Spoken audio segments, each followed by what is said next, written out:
Scene నీకేం కాదు అక్కడ అయ్యేది నాకు నీకు తెలియదు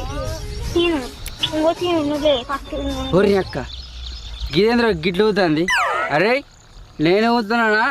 ఆ టెంట్ ఊతుందిరా లే అన్న టెంటే ఊగుతుంది. టెంట్ ఎందుకు ఊతుందిరా పాములు వచ్చిన ఐరన్లా ఏ పాములు వచ్చినా పందులు వచ్చినాయో టెంట్లా. అరే ఈ లేరురా ఓరి అక్క అరే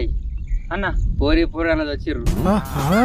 పెళ్ళేదాకా నాకు రాదురా నీ అక్క ఇంత తొందరగా టెంట్లో వచ్చిర్రు బయటికి వెళ్ళుర్రి వెళ్ళుర్రి యాందిరయ్యా యాన్ చేస్తున్నా అబ్బా అద్దు సీను అబ్దు సీను దాన్ని పట్టుకో నేను గుంజుకత్తా ఏ ఎల్లుర్రి అళ్ళు ఇస్తుంది మీ అక్క అన్న ఆగనే వదలేడు మొత్తం